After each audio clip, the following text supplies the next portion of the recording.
आप सभी को हार्दिक वंदन, अभिनंदन, नमन और स्वागत है। इस वीडियो को लास्ट तक जरूर देखिए और वीडियो पसंद आए तो वीडियो को लाइक कीजिए और चैनल सब्सक्राइब कर लीजिए। एक बहुत पुराना गांव था। उस गांव का नाम था रामपुर। उस गांव के लोग बहुत ही सीधे और सच्चे थे। उसी गांव में दो बहुत ही सच्चे दोस्त रहते थे। वो दोनों बचपन से ही साथ थे और पूरा गांव उनको जानता था। उनमें से एक का नाम था राम और दूसरे का नाम श्याम था। राम थोड़ा दुबला पतला था और श्याम अच्छा हट्टा कट्टा था और दोनों में बहुत गहरी मित्रता थी। वैसे तो गांव बहुत अच्छा था, लेकिन उस गांव में पानी की बड़ी समस्या थी। वहां के लोग दूर पहाड़ी से पानी लेकर आते थे, तब जाकर गांव में पानी आता था। एक दिन यूं ही बातें करते करते राम और श्याम दोनों गांव से बहुत दूर निकल आए। जब दोनों शाम को गांव वापस लौट रहे थे तो उन्होंने देखा कि कुछ औरतें आपस में झगड़ा कर रही हैं। तो दोनों उनके पास जाते हैं और पूछते हैं कि आप लोग लड़ क्यों रहे हो। तो एक औरत बोलती है कि मैं इतनी दूर से पानी भरकर ला रही थी और इसने मेरा पानी गिरा दिया। जैसे तैसे करके राम और श्याम ने उस औरत को समझाकर लड़ाई को शांत करवा दिया। फिर औरतें अपने अपने रास्ते निकल गईं। एक बार गांव के सभी लोगों ने सरपंच के सामने पानी की समस्या को लेकर बात की तो सरपंच ने एक तरीका निकाला। तरीका ये था कि जो भी पहाड़ी से पानी लाकर गांव के कुएं में डालेगा उसको एक बाल्टी के 10 रुपए मिलेंगे। तो राम और श्याम दोनों ने सोचा कि अब हम कोई काम तो करते नहीं हैं, ये काम अच्छा है, हमारा काम भी हो जाएगा और हम पैसे भी कमा लेंगे। ये सोचकर राम और श्याम दोनों अगले दिन से काम पर लग जाते हैं। वो पहले कुछ दिन तो एक बाल्टी से पानी डालते हैं, फिर वो दोनों हाथ में बाल्टी लेकर पहाड़ी पर जाने लगे और पहाड़ी से पानी भरकर गांव के कुएं में पानी डालने लगे। कुछ दिन तक राम और श्याम दोनों ऐसे ही काम करते हैं, लेकिन राम दुबला पतला था तो वह बहुत थक जाता था। एक दिन राम सोचता है कि ये काम हम कब तक करेंगे, ऐसे तो हम जल्द ही बीमार पड़ जाएंगे और जब हम काम नहीं कर पाएंगे तो हमारे पास पैसा भी नहीं आएगा। यही सोचते सोचते शाम हो जाती है। राम जब रात को घर पर था तो उसके दिमाग में एक बात आती है कि क्यों न एक पाइपलाइन बिछा दे ताकि बिना थके और कम मेहनत में पानी पहाड़ी से सीधा गांव में आने लगे। राम को यह आइडिया बहुत अच्छा लग रहा था। दूसरे दिन जब राम और श्याम पहाड़ी पर पानी भरने के लिए जा रहे थे तो राम ने यही आइडिया श्याम को भी बताया, लेकिन श्याम को ये बात ज्यादा पसंद नहीं आई और राम को भी ऐसा करने से मना कर दिया।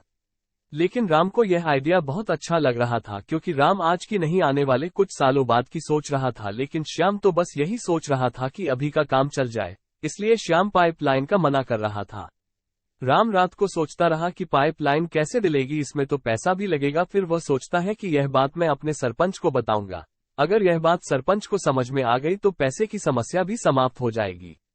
राम दूसरे दिन सरपंच के पास जाता है, लेकिन सरपंच भी उसकी बात से इनकार कर देता है और कहता है कि अगर ऐसा हो सकता तो पहले ही हो जाता, लेकिन ऐसा नहीं हो सकता। और राम से कहता है कि देखो, तुम्हारा खास दोस्त भी तो बाल्टी ही भर रहा है, तुम भी ऐसा ही करो। राम की बात पर कोई भी ध्यान नहीं दे रहा था, पर राम को ये पता था कि अगर आज बाल्टी भरते रहे तो आने वाले समय में राम ज्यादा काम नहीं कर पाएगा और आगे जाकर जब उसकी तबीयत खराब हो जाएगी तो पैसा आना भी बंद हो जाएगा। राम ने ये ठान लिया कि कोई साथ दे या ना दे, लेकिन वह पाइपलाइन जरूर डालेगा।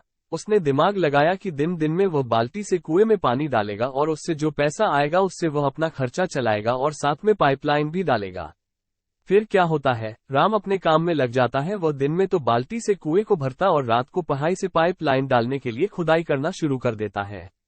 ऐसे ही करते करते उसे महीनों निकल गए, लेकिन उसे ज्यादा कामयाबी हासिल नहीं हुई और यहाँ श्याम ने उसी काम से खुद की बाइक खरीद ली और कुछ सालों में श्याम ने खुद का घर भी ले लिया। लेकिन राम पाइपलाइन डालने में लगा हुआ था। अब तो पूरा गांव राम का मजाक उड़ाने लगा था। जैसे जैसे समय लगता जा रहा था वैसे वैसे लोग उसका मजाक उड़ाते जा रहे थे।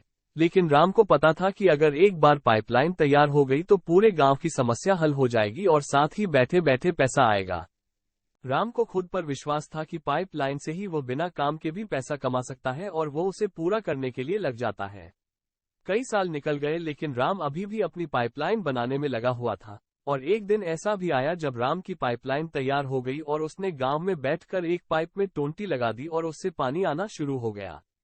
पूरा गांव इस चमत्कार को देखकर हैरान हो गया कि यह राम ने क्या कर दिया, इतनी दूर से ये पानी अपने आप कैसे आ रहा है। और फिर सरपंच ने उसका सम्मान किया।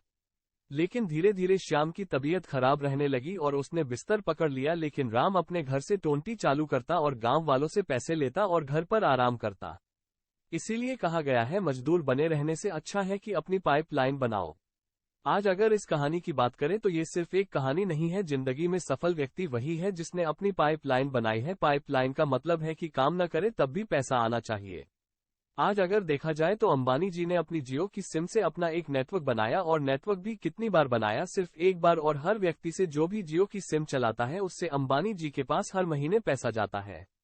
ऐसे ही अदानी जी ने अपनी गैस की पाइपलाइन बिछा दी, अब हर महीने उसी पाइपलाइन से अदानी जी के पास बिना काम किए हुए पैसा आएगा। ये क्या है? यही है पैसिव इनकम, और यही फायदा होता है अपना एक नेटवर्क बनाने का, या कहें कि अपनी पाइपलाइन बनाने का। जिंदगी में सफल होने के लिए हमें भी कुछ ऐसा ही करना होगा कि हम काम करें तब तो पैसा आए ही आए, और जब हम सो रहे हों तब भी पैसा आना चाहिए। सीख, ये कहानी सिर्फ कहानी नहीं है, यह एक हकीकत है कि जिंदगी में सफल वही व्यक्ति है जिसके पास पैसिव इनकम आती है, मतलब कि काम न कर पाए तब भी पैसा आना चाहिए। ये कहानी यह भी सिखाती है कि हमें हमेशा भविष्य की सोचना चाहिए, मतलब कि आज से 5 साल बाद हमारे पास बिना काम करे पैसा कैसे आएगा, इसके बारे में सोचना चाहिए। हमें अपनी सोच को बढ़ाना होगा।